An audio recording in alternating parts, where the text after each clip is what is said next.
Hey everyone, thanks for tuning in. So today I want to show you guys a recent acquisition, and we're going to take a look at a knife from Protech.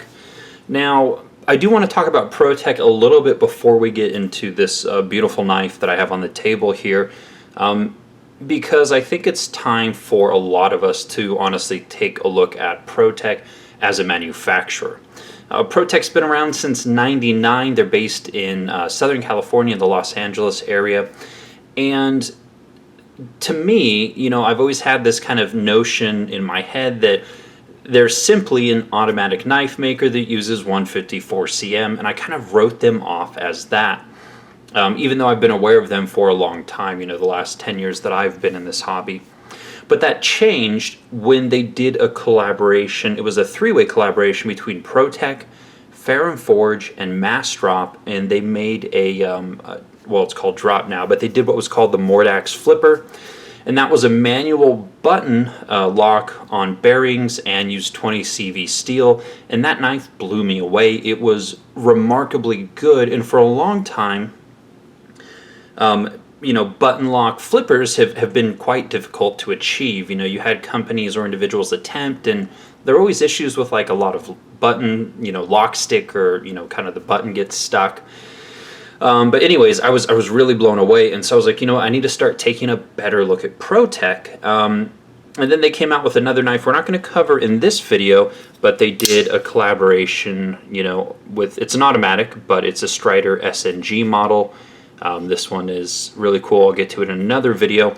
And soon after, I purchased this Malibu flipper. So we're starting with the Malibu flipper because it was their manual button locks that brought them back onto my radar and said, you know what, there's a little bit more here than just the 154 cm automatic knives that, to be honest, I didn't really have a lot of interest in.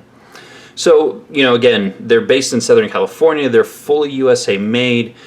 And they have a vast range. They go from like $125 at like entry level all the way up to investment grade pieces at like $10,000 with just insane, gosh, what is it called? Engraved work, very exotic materials, and just complete one-offs. So they win awards at Blade Show every year for like investment grade knives. That's probably not news to anyone. So anyways, we're going to look at the Malibu flipper here. Here's the specific information on this one. I guess this one they call part of maybe like a custom line kind of, because instead of being an aluminum, they make these in like aluminum as well. The Malibu, they have certainly less expensive versions of this knife, but in these custom versions they use titanium instead of aluminum. This does have 20 CV blade steel. Obviously it's been anodized blue, and then it's got this really cool mother of pearl inlay on the button lock, which is just gorgeous against that blue. So anyways, that's what it ships with. Hopefully you guys are okay with me rambling a bit, but again, I think it's just important to kind of introduce them again as a brand here. In other news, they are, at the time that I'm filming this, moving to a larger production facility in Southern California, and so hopefully we'll see more and new and better offerings, especially along the lines of these manual knives and not just the automatics. I'd love to see some of their their tried and true, like the TR3s and other things, in manual versions too. Hopefully the larger production facility will give them the opportunity to delve into some things like that. So anyways, here's presentation. Looks very nice, everything that you would expect for a $400 knife. And the price range on these can range from, on these custom ones, from $400 to like $1,300. They have mother of pearl inlays on the handle, abalone, Damascus blades, whatever it is you want, you name it. But this is my favorite version, a reverse Tonto blade shape. It's stonewashed 20 CV steel with the blue titanium handle and the mother of pearl inlay. So I believe the back spacer here is micarta, probably.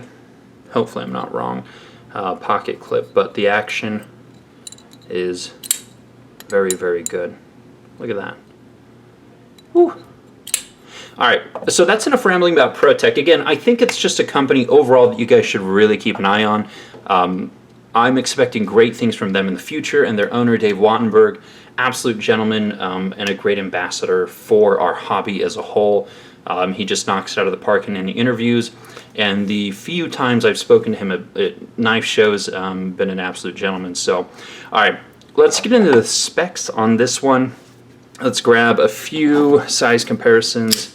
I think that the dividend here is pretty close in size.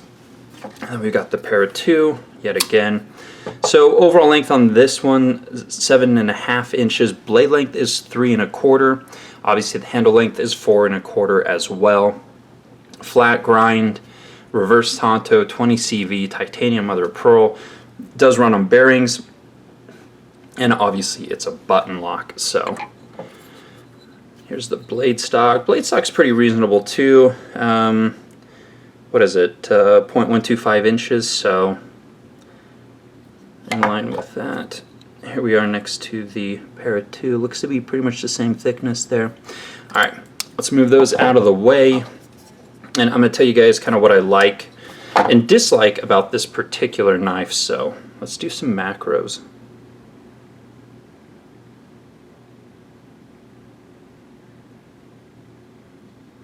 Really good job on the grind. Nice and sharp. That handle, ooh, that mother of pearl.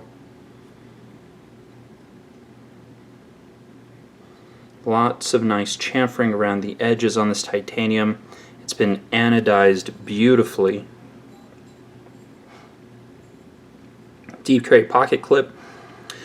Notice that the screws are recessed, which is certainly nice.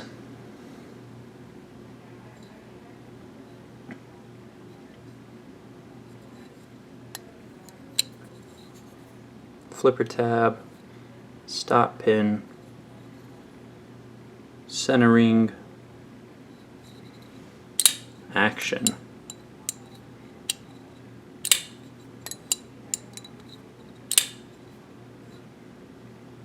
And there's the Protech logo. Alright, so blade, beautiful. Love the reverse Tonto blade shape. It slices really well. They didn't go with overly thick stock. The tip is right about where you want it. You still got some meat on the end. It's not super thin, but it's not super thick.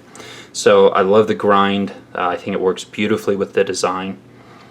So that is the blade. The button lock, there's no stick on it, and it's pretty easy to actuate, but it is locking it up nice and solid. With button locks, there is a little bit of movement side to side. I can feel it, but it's not play per se. It's just if I really wrench it, I can feel it moving in there. So that's kind of inherent with most button locks. Now, as you can see, it is recessed in line with the handle. So, you know, if you're not purposely pushing down, you're not going to actuate it. Again, that back spacer. But it's just really well done overall. It's a beautiful knife. These are hard to find. These custom Malibus, they're pretty much out of stock everywhere. I don't know when they're going to be bringing more back in stock. But again, they have some in aluminum, so you can get into the less dressy version of these. It's still a great knife all around. Pocket clip, somewhat off the shelf. I mean, they did go through and give it a polish, which I think goes with the design really well. So it doesn't detract from the design. Some people on Instagram were unhappy, stating that the knife deserved a better pocket clip.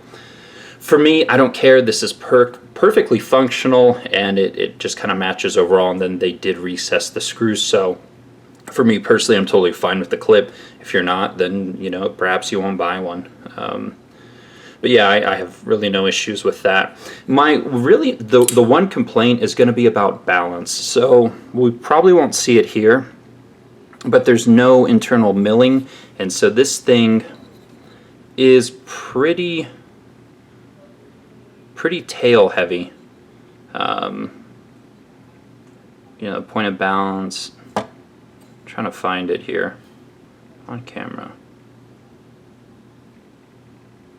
It's about here. I would prefer a little more weight removed from the back end of the knife so that the point of balance is here where your first finger goes. It's not a make or break, it's just a personal preference, and considering that there's no milling back there currently, that's something that is certainly feasible to accomplish. Granted, it would be more machine time. They may have to do a different fixture for it. If there is increased cost, I personally think it would be worth it to have this better balanced in hand. And again, there are versions that have mother of pearl and abalone inlays, and those are absolutely gorgeous, especially the abalone. Would love one of those, but obviously much more expensive. Those ones may be better balanced simply because of the inlays that they did on them. I don't know, I haven't handled one, but again, this one could use a bit more millwork internally to make sure that it's just properly balanced in hand. Ergonomically, it's very comfortable.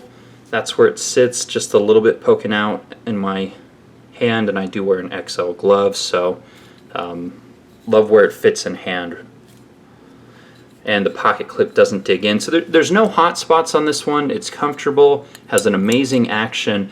Again, I think it's just a testament to what Protech is actually capable of doing that I think may be more attractive to, you know, knife enthusiasts in kind of the modern tactical-esque market.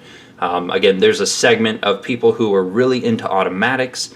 I haven't been for, well, I've never really been like a huge automatic guy. I certainly appreciate them, but the joy of complete one-hand operation is something that I certainly value. So again, I did pick up one of their autos because, I mean, look at it. Well, again, we'll do this one in another video, but it is a two-handed closing knife. So there's some drawbacks with automatics overall, but yeah, beautiful execution, beautiful millwork, completely made in the USA.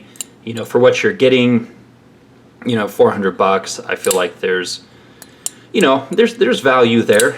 I don't think it's overpriced, but again, that's a very personal decision based on your budget and what you value and all of those things. But you know, since the time I posted this one, I've had numerous people offer to buy it or ask me if I know where any are in stock, and honestly I don't. So I think there is a lot of demand for them to produce more of these, you know, custom-esque Malibu and other models. Again, I'd love to see some of the TR3 and some of their best sellers come in kind of this manual configuration. I would really be excited to check those out, assuming they have the capacity and are willing or wanting to do that. So anyways, I think that's pretty much it. Let's go ahead and leave it there, but a fantastic job on this one. I love it. I've really been enjoying it, and it's just a thing of beauty with that amazing handle and that really nice millwork here, which hopefully I give you guys a decent enough look at. So, oh, I forgot to mention weight. Oh, what other specs did I forget? This one's coming in at over 4 ounces here, and handle thickness is just about ½ an inch thick there. So yeah, amazing fit and finish overall. A little more milling to balance it out in hand, but yeah, definitely recommend checking out Protech or specifically one of these customs if you can. So we will leave it there. More daily content on Instagram, more videos to come. We'll get to the Strider automatic custom. It's a custom-esque one too, pretty soon here in a video. So thanks for watching, and see you guys soon.